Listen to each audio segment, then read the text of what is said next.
In East Africa, Ethiopia to be more precise, there is a church that was carved out of a rock.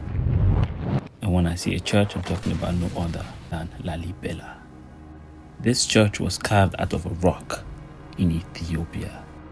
And it is speculated that they had help from aliens. And the white media and the Westerners say it is difficult and is literally impossible that these objects and structures were created by Ethiopians. Lalibela were constructed with the help of celestial beings. Why?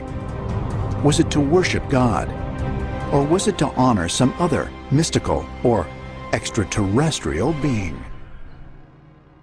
So guys, what do you think? Was the Lalibela structure constructed by the Ethiopians? Or did the Ethiopians had help from aliens, just like it was said by the white media? Well, we're here to find out. Please stay tuned.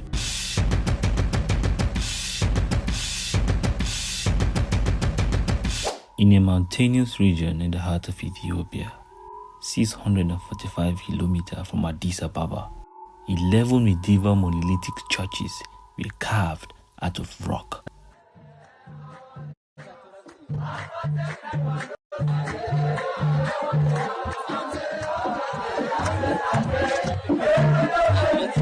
Their building is attributed to the king Lalibela, who set out to construct in the 12th century a new Jerusalem after the Muslim conquest halted Christian pilgrims to the Holy Land.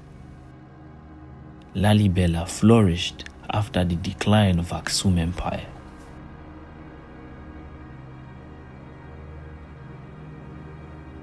There are two main groups of churches to the north of the river Jordan. Beti Medanhi Alem, which means House of Savior of the World. Beti Mariam, which means House of Mary. Beti Maskal, which means House of the Cross. Beti Denagel, which means House of Virgins. Beti Gogota Mikel, which means House of Gogota Mikel. And to the south of the river, Beti Emmanuel, which means House of Emmanuel. Beti Gedus Mercurius, which means House of Saint Mercurius. Beti Abba Lebanos, which means House of Abbot Lebanos.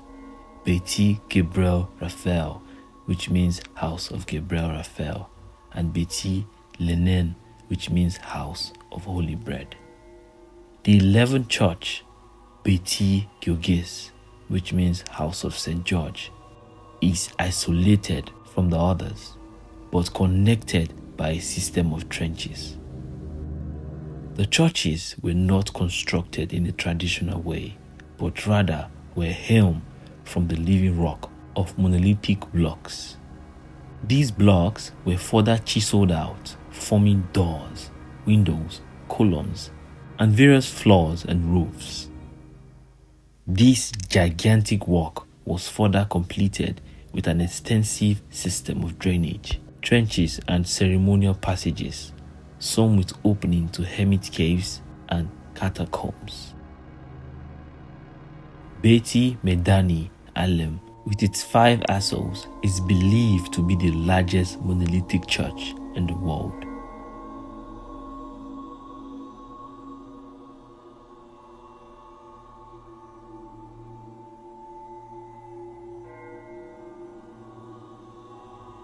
While Beti Georges has a remarkable cruciform plan, most were probably used as churches from the outset, but Beti Mercurius and Beti Gabriel Raphael may formerly have been royal residences. Several of the interiors are decorated with mural paintings.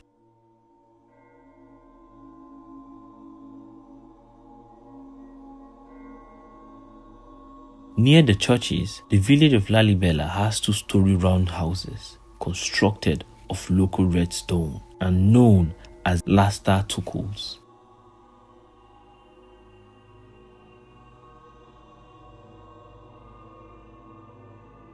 These exceptional churches have been a focus of pilgrimage for Coptic Christians since the 12th century.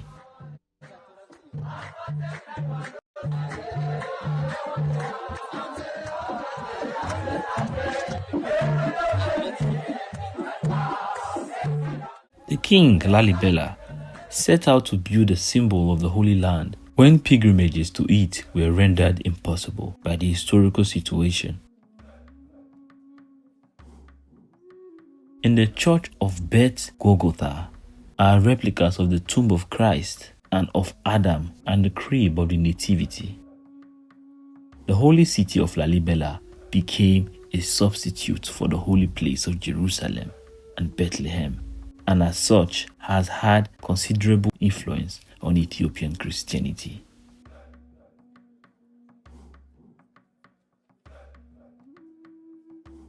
The whole of Lalibela offers an exceptional testimony to the medieval and the post-medieval civilization of Ethiopia.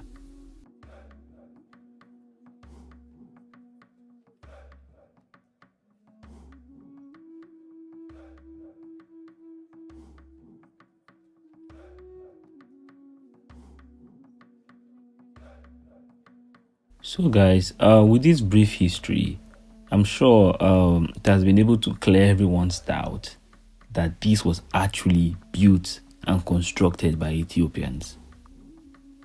It is clearly stated that it was attributed to the king Lalibela. And he built it because the Muslims were having a conquest, like a war or something, and pilgrimages could not go to as pilgrims to either Jerusalem or other holy city. So he had to bring it back home, and he created it as the new Jerusalem, like a holy city. So the fact that it was made out of rock and stones doesn't mean it is impossible to be done by Africans, by Ethiopians, so to say. And they argue that it is impossible because even with the modern day machinery, it's difficult to cut through rocks and stones.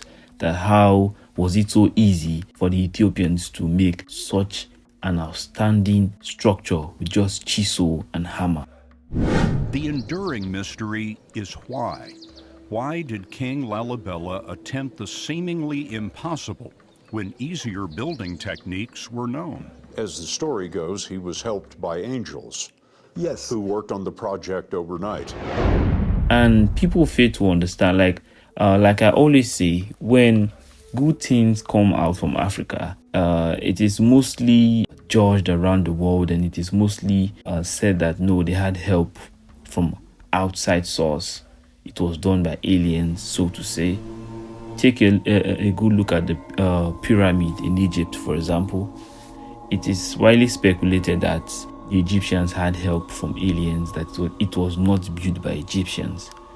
And coming to talk about the Lalibela church that was carved from stones, and there are different documentaries about it, and most of them said that the Ethiopians said they had help from angels, right? They had help from angels, and the other interviewer was like laughing, oh, angels came and gave them the idea, so to say. But I think people fail to understand the level of understanding and the skill that Africans possess. The fact that this structure was built in Ethiopia, in Africa, doesn't mean the Ethiopians had help from outsiders. It was built by Ethiopians, and it was attributed to their king Lalibela, and it was called the Holy City, the New Jerusalem, so that pilgrimages can just, people that want to worship God, the Christians, can come together and worship and all that. Well, people say, oh, it was not built by them, blah, blah, blah. Like I always say, everybody's entitled to their own opinion. Africans and Ethiopians know their history. They know how the whole thing came to be. They know about the king Lalibela and how he embarked on this journey to create this church and everything. So this is to clear a doubt. It was not built by any alien. It was not built by any white civilization. It was not built by Europeans. It was never built by none of those people. This church was created and constructed by the Ethiopians. and it was attributed to their king Lalibela. I'm sure this is clear now. The fact that building is in Africa does not mean it is impossible to do. It was created by the Ethiopians. So that's it, guys. Don't forget to like, subscribe, and leave a comment down below.